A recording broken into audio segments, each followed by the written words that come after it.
जिस राज्य में, जिस देश में, जिस जगह पे अगर संतों का अपमान होता है वहां पे विनाश अवश्य होता है। तो भाजपा रूपी कालनेमी का अब जो अंत समय है वो अब बिल्कुल निकट आ चुका है, आप ऐसे समझिए। और आप इसको बिल्कुल भी भुनाने की कोशिश नहीं कर रहे हैं। देखिए, भुनाने की क्या बात है, आप कह रहे हैं 2027, हमें तो अभी 2026 की शुरुआत दिख रही है। आप इसको राजनीतिक अच्छा सॉरी, आपके लिए थोड़ा जल्दी हो गया होगा, ये आदत नहीं है कांग्रेस को जल्दी चुनावी तैयारी, तो आपके लिए थोड़ा जल्दी हो गया होगा। देखिए, मैं ये समझ सकती हूँ। पूर्णिमा जी, आदत की बात नहीं है। हम संतों के मुद्दों पे राजनीति नहीं करना चाहते, न धर्म के मामलों में राजनीति करना चाहते। ये तो भाजपा जो आज और हिंदुओं की श्रद्धा से जुड़े हुए त्योहारों पर राहुल गांधी सीधी टिप्पणी कर देते हैं और आपको कोई लेना देना नहीं है। मतलब कहने की बात और करने की बात और, तो एक्शन कोई बयान बता दीजिए, राहुल गांधी जी का बयान बताइए। अच्छा ठीक है, आप बताइए, चलिए बयान। मैं तो गिनाई दूंगी। नहीं बता रहे हैं ना मैथिल जी, बता रहे हैं, बताइए मैथिल जी, कब बयान दिया राहुल गांधी ने, बताइए। पहले ले लीजिए, जवाब ले लीजिए, बयानों को आप बात करते सर जवाब ले लीजिए ना दीपक जी को बताइए ना। दीपक जी जवाब ले लीजिए, दे रहे हैं जवाब, दे रहे हैं, जवाब ले लीजिए। सबसे पहले तो मैं आपको बताऊं कि रहीमन उत्तम प्रकृति का करी सकत कुसंग ना कि भुजंग। सुनिए, पहले तो धोए को ठीक से बोलिए। का कर सकत कुसंग, चंदन विश्व व्यापत नहीं, लटके रहा तो भुजंग। ये तो पहले दोहा है, तो ठीक से दोहा पढ़िए। ये राहुल गांधी टाइप का दोहा मत पढ़िए। ज्ञान मत दो भाई, अब सुनिए, ज्ञान देने की जरूरत नहीं है, तुमसे ज्ञान सीखने की जरूरत नहीं है दीपक भाई। तुम लोग जो शंकराचार्य को आज गाली दे रहे हो, ब्राह्मणों को अरे आप सुनो ना, तुम जैसे भरमार हो गई है। आपके सामने पूर्णिमा जी आपकी डिबेट में गौहत्या में बात की। भाजपा के लोग आज इस डिबेट से भाग चुके हैं। इसका मतलब है अभी मुक्तेश्वर आनंद जी मांग कर रहे हैं, कांग्रेस समर्थन कर रही है। तो भाई जरा मुझे ये बताओ, 2003 में अटल बिहारी वाजपेयी जी ने जब गो हत्या प्रतिबंध के लिए संसद में कानून लाए थे, तो आपकी की कांग्रेस थी, समूचा विपक्ष था, समाजवादी पार्टी भी उसमें खड़ी थी जो कि विरोध कर रही थी। और आज किस मुंह से आप खड़े हो गए आके? और 1966 में करपात्री जी महाराज हजारों जो है संतों के साथ जब प्रदर्शन कर रहे थे, शांतिपूर्ण प्रदर्शन, पार्लियामेंट पे गोलियां किसने चलवाई थी? यही कांग्रेस है। इसे कहते हैं कालनेमी। मैं आपको बताता हूं आज। और एक मजे की बात, यहां बैठकर कांग्रेस के प्रवक्ता इतनी सारी बातें कर रहे हैं। लड़के मंदिर जाते हैं तो लड़कियां छेड़ने के लिए जाते हैं, हिंदू हिंसक होता है, भगवान शिव शंकर भगवान की जो है वो तस्वीर दिखा के क्या कह रहे थे आप लोग?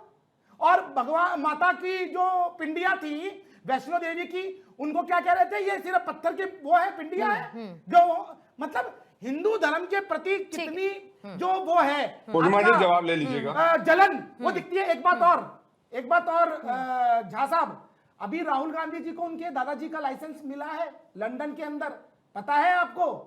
देखा ना उसका खान जी का? अभी उसका क्या मतलब? अभी उसका क्या मतलब? नहीं, इसलिए कह रहा हूं कि जिनके दादा का नाम फिरोज खान हो वो हिंदुओं को इसी प्रकार संबोधित करेंगे। दीपक जी जल्दी से जवाब देंगे, प्रधान जी आपके पास आती हूँ। और क्योंकि आप कहते हैं कि राहुल गांधी ने क्या कहा, राहुल गांधी ने जब सीधे सीधे हिंदुत्व को हिंसा से जोड़ा, ये कहते हुए नहीं सब हिंदू नहीं होते हैं, लेकिन होते हैं। हिंदुत्व को आप जोड़ते हैं हिंसा से, और फिर उसके बाद जनेऊधारी ब्राह्मण कहते हैं खुद को राहुल गांधी, और आप कहते हैं कि उन्होंने कभी कोई ऐसा बयान नहीं दिया। अब देखिएगा, सुनिएगा, सर्वे भवन्तु सुखिनः सर्वे सन्तु निरामया सर्वे भद्राणि पश्यन्तु मां कश्चित् दुःख भाग भोगे।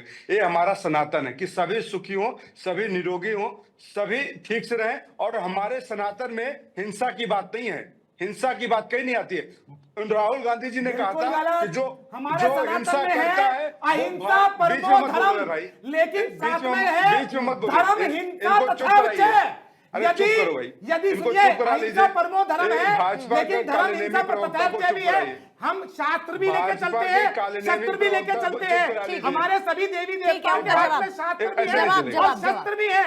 यदि आप सम्मान करेंगे तो शास्त्र पढ़ेंगे, यदि आप तो शस्त्र से सामना करेंगे, याद रखना। ठीक है, रुकिए दीपक जी बोलिएगा जल्दी, फिर मुझे। भाई सरकार ने क्या चूड़ियां पहन रखी है आपकी?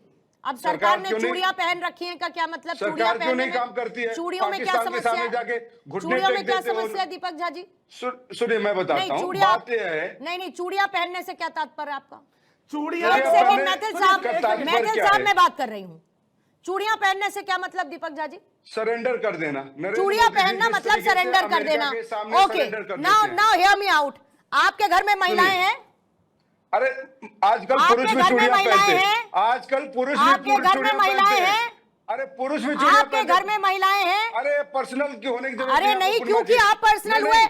चूड़ियां पहनना बोला मतलब मैंने? सरेंडर कर देना। क्या कौन बोला सी मैंने? किताब में पढ़ के आ गए भाई? नहीं, चूड़ियां पहनना कौन क्या सी गलत है किताब क्या? में पढ़कर आ नहीं, गए चूड़ियां आप? पहनना गलत है जो क्या? चूड़ियां कौन सी पहनता है वो किताब में लिखा सरेंडर करता है चूड़ियां क्या? पहनना चाहिए। आपके कौन सी घर की किताब में महिलाएं लिखा है? चूड़ियां पहनती है चुप तो कर जा। सरेंडर कर देती है नहीं, क्या? कौन सी किताब में कौन लिखा है सरेंडर चूड़ियां करता है पहनना बताइए गलत है? जरा मुझे। नहीं, चूड़ियां कौन सी पहनने किताब का में लिखा मतलब है? सरेंडर करना अरे, कैसे? तो चूड़ियों पहनना कौन सी किताब में लिखा है? चूड़ियां मैं पहनना पूछ रही गलत हूँ, है। चूड़ियां पहनना मतलब कौन सी सरेंडर किताब में करना गलत है? कैसे? चूड़ियां महिलाओं की सम्मान की बात है। तो फिर सरेंडर करना कैसे हुआ? तो अरे चिल्ला क्यों रहे हो भाई? चिल्ला आप क्यों क्या रहे हो? कर रहे हैं? चिल्ला आप क्यों क्या रहे कर रहे हैं? ये बताइए, सवाल पूछिए कायदे से। पूछ या लिया। व्यक्तिगत आप कायदे से व्यक्तिगत जवाब तो- दीजिए, कायदे की आपने बात पहना करिए। है क्या चूड़ी? चूड़ियां आपने पहनना चूड़ी मतलब पहना कि सरेंडर नहीं कर पहना? देना नहीं होता है ना नहीं, नहीं, साहब। आप इतना पहले जरा सुनिए मेरी बात, उत्तेजित हो रही सुनिए है। मेरी आप बात। बताइए, थोड़ा सा आपने दिमाग को चूड़ी बड़ा पहना है करिए क्या? दीपक झा जी, आपने चूड़ियां पहन थोड़ा रखी सा है दिमाग क्या? को बड़ा करिए। चूड़ियां नहीं, नहीं, पहनने का आपने मतलब दिमाग को सरेंडर विस्तार करना करिए नहीं होता। और भाजपा की प्रवक्ता That's की तरह all। बात मत करिए। चूड़ियां नरेंद्र पहनना मोदी जी से सरेंडर सवाल करना करिए। नहीं होता। इसमें बीजेपी का नरेंद्र कोई मोदी लेना जी से देना सवाल नहीं, करिए इसमें कि समाजवादी एक पार्टी संत का कोई अगर लेना गौ देना हत्या नहीं, के लिए इसमें देश में कांग्रेस का कोई प्रयास लेना कर रहा देना है तो नहीं। नरेंद्र मोदी सीधी जी सीधी सी सरेंडर बात क्यों है, कर दिए? चूड़ियां गौ पहनने का हत्या के मतलब नाम पे सरेंडर संतों करना के नहीं ऊपर होता है। अत्याचार क्यों कर रहे हैं? बस इस बात पर नरेंद्र मुझे मोदी जी से ऑब्जेक्शन है। पूछिए। अगर आपको इस पर अनवरत बहस करनी है तो करते जाइए, लेकिन नहीं, चूड़ियां मैं भी- पहनने का मतलब सरेंडर करना नहीं होता, नहीं होता, नहीं होता। क्लियरली नजर आता है कि सोची समझी रणनीति है, स्ट्रैटेजिक चल रहा है सब कुछ। फिर उसके बाद कहने वाले कह देते नहीं हमें तो कोई चुनावी फायदा नहीं चाहिए, हम तो कोई इमेज पोर्ट्रे करने की कोशिश नहीं कर रहे। अगर नहीं है और ये सिर्फ श्रद्धा है तो चुनावी साल में क्यों? पूर्णिमा जी, आज दीपक जिस तरीके का बात कर रहे थे, संत सनातन और नारी के विषय में जो इनका चेहरा आया वो अचानक एक्सपोज हो गया।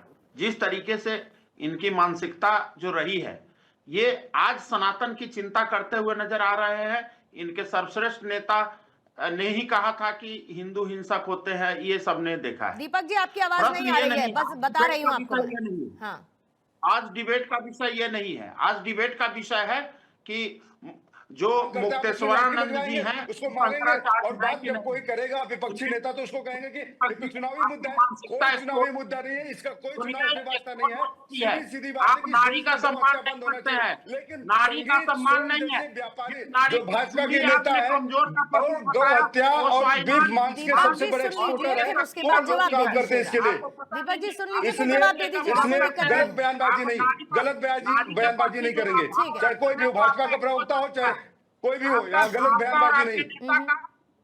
चूड़ियां पहनना एक श्रृंगार होता है, महिलाओं का श्रृंगार है। तो क्या सरकार अभी श्रृंगार थोड़ी करके देर बैठी पहले चूड़ियां पहन के? या तो अगर मैंने चूड़ियां- नहीं हाँ, नहीं या आप तो लोग पढ़े अरे लिखे हो कि दीपक जी नहीं? सुनिए फिर ना, बोलूंगा कि क्या जस्टिफाई नरेंद्र करना मोदी बंद जी की करिए, सरकार ने क्योंकि चूड़ी मैंने पहन आपसे रखी है? सीधा क्या सवाल योगी पूछा था आदित्यनाथ की चूड़ियां सरकार ने पहनने चूड़ी का पहन के मतलब, रखा? तो आपने स्वयं कहा सरेंडर करना। नहीं।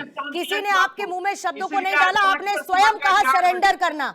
अब आप उसे नारी का सुनिए, श्रृंगार बता मैंने रहे हैं। कहा, अब आप पूर्णिमा जी बता सुन रहे हैं लीजिए। जब उस पर मैंने ऑब्जेक्शन किया, नहीं, अब आप object बता किया। रहे हैं आपने पहले मैं- कहा मैं सरेंडर बातें करना, बता रहा और हूं, बहस आप इस सुनिए। पर नहीं है, इसीलिए इस पर और समय जाया नहीं करूंगी। नहीं, जब इस इस पर पे और बहस समय नहीं है, जाया तो नहीं आपने करूंगी बात दीपक झा जी। इसको बहस का बहस मुद्दा इस पर बनाने नहीं की है, कोशिश बहस का किया। मुद्दा ये पूर्णिमा नहीं जी, है। गलती आपकी है। लेकिन अगर कोई आपने भी इसको मुद्दा ऑब्जेक्शनल क्यों बात बनाया? कही जब जाएगी मैंने तो उस कहा पर कि रोका नरेंद्र जाएगा, मोदी उस जी पर ने टोका चूड़ियां पहन जाएगा। रखी है, इनकी सरकार आप के दीपक बच्चे- जी रुक जाइए, रंजन जी को अपनी बात पूरी चूड़ियां करने पहनने का दीजिए। मतलब होता है कि श्रृंगार रंजन करके जी बैठ गए हैं बोलिएगा। क्या? सत्ता में आके लोगों को काम करना रंजन जी पड़ता का है। ऑडियो आप श्रृंगार रखेंगे, करके दीपक बैठने जी की का जरूरत थोड़ी नहीं देर के होती लिए है। डाउन करेंगे। बोलिए रंजन जी। मुझे देखिए, जिस तरीके से शंकराचार्य पर भी विवाद है, शंकराचार्य में जहां तक मुझे पता है, एक तो डांडी सन्यासी होना चाहिए। दंडी सन्यासी का मतलब जो हाथ में डंडा लिया हो। दूसरा महाज्ञानी होना चाहिए जो वेद पुराण और उपनिषद के ज्ञानी हो। तीसरा उसको तीनों पीठ से मान्यता प्राप्त हो। तो मुझे लगता है 22 सितंबर 2017 को इलाहाबाद हाई कोर्ट ने जो इनके जो ज्योति मठ है, ज्योति मठ के उस समय के तत्कालीन जो पीठाधीश्वर थे, जो स्वरूपानंद जी और वासुकानंद जी, दोनों को के शंकराचार्य के दावा पर उन्होंने खारिज कर दिया था माननीय न्यायालय ने। मुझे लगता है कि उसी पृष्ठभूमि से अब मुक्तेश्वरानंद जी अब उठ के आए हैं। तो मुझे नहीं लगता कि कानून इनके पक्ष में है कि भाई वो शंकराचार्य हैं